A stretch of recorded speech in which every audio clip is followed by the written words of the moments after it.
So I'm going to talk about two different things today, one of which you probably aren't expecting. First of all, we started yesterday the book of Baruch. Baruch. Now, Baruch, who was he? Well, here's Wikipedia.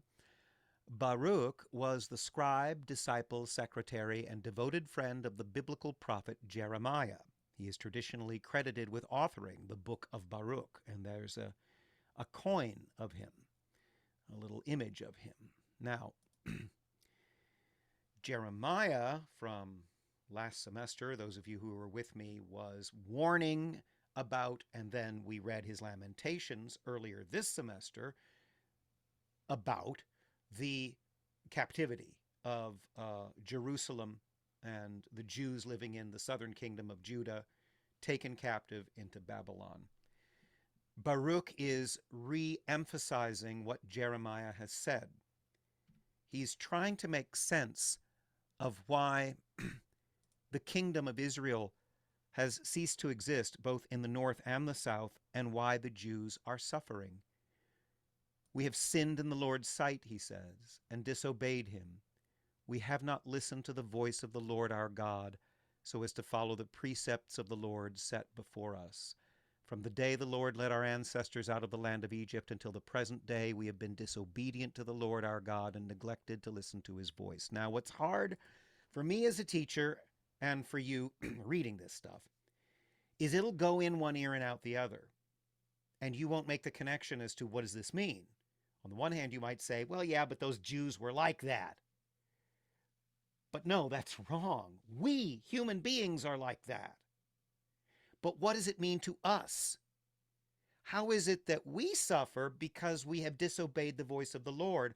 And again, it's tempting to say, well, maybe I didn't go to Mass or pay attention at Mass, or maybe I didn't pray the prayer right.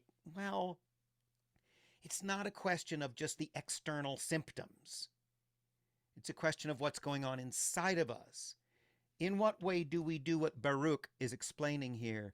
Even today, evils cling to us. The curse of the Lord pronounced to Moses, his servant, at the time he led our ancestors out of the land of Egypt, to give us a land flowing with milk and honey. For we did not listen to the voice of the Lord our God in all the words of the prophets he sent us, but each of us has followed the inclinations of our wicked hearts, served other gods, and done evil in the sight of the Lord our God.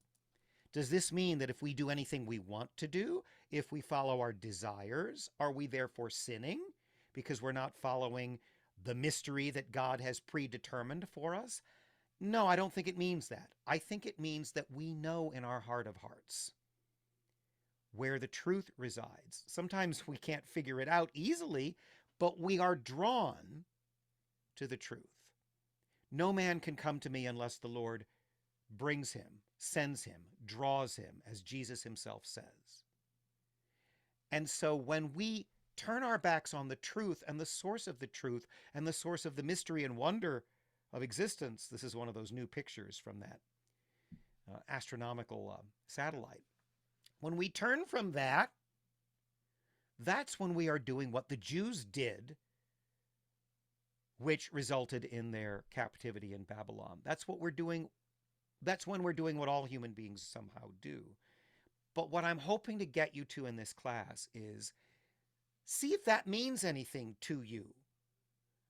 He's not just talking about disobeying the commandments, though that might be a symptom. He's talking about an inner idolatry. He's talking about the thing in us that doesn't want the truth, that wants our own deification, rather than the humility and the glory that is coming to us. Jesus talks about glory in the reading from John today, and he says, you are willing to accept glory from one another, but you are not willing to accept it from your Father. You have substituted a human thing for a divine thing. But what I wanted to talk about today is not that. What I want to talk about today is, here's a little hint in Psalm 12, if we can get rid of that ad at the bottom of the page. The words of the Lord are pure words, as silver tried in a furnace of earth, purified 7 times. Jesus talks about forgiving our enemies not only 7 times, but 7 times 7, or 70 times 7, and so forth. you'll notice that the number 7 appears a lot in the Bible. Well, what you may not have noticed, this is from um, the reading from 1 Kings, which is about the completion of the temple. In the 11th year, in the month of Bul, which is the 8th month, the house was finished in all its parts and according to all its specifications. He, King Solomon, was 7 years in building it. Now, first of all, that's a very short period of time for building something as massive as the temple. Many churches, especially in the Middle Ages, took centuries to build, or decades at least. But we are told that Solomon completes the temple not only in 7 years, but if you figure the months, it's 7 years and 7 months. Well, does this have symbolic significance? This is interesting, and it's going to teach you a new word. From the pulpit commentary, this is from Bible Hub. Bishop Wordsworth, who assigns 7 years and 7 months as the time occupied in this work, sees in this hebdomady period an analogy to the 7 days of creation. Okay, there's the ad. We don't want the ad. What does hebdometry mean? Well, it's related to the word hebdomadary. Hebdomadary. And it's the definition number 2 that matters here, occurring every 7 days. So when your parents say to you, does your class meet once a week that you do with Mr. O'Brien? You can say, yes, it's hebdomadary. And you could say, I learned that word from Mr. O'Brien. The point is, it's connected with the idea of the creation of the universe by God. And here's an interesting article. Maybe I will put in a little link to this. This is from The Atlantic, okay? And it's about we live by a unit of time that doesn't make sense. The 7-day week has survived for millennia despite attempts to make it less chaotic. And I think I have a couple little quotes here from this article. At least I have one.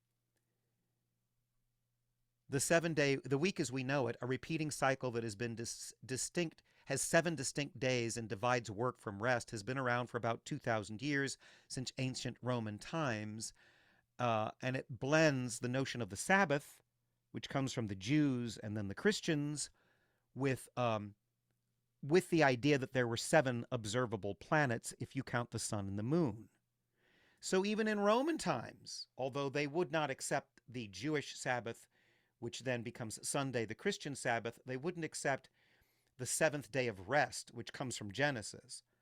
They would nonetheless say we can observe 7 bodies in the heavens that are different from stars. The sun, the moon, Mercury, Venus, Mars, Jupiter, and Saturn.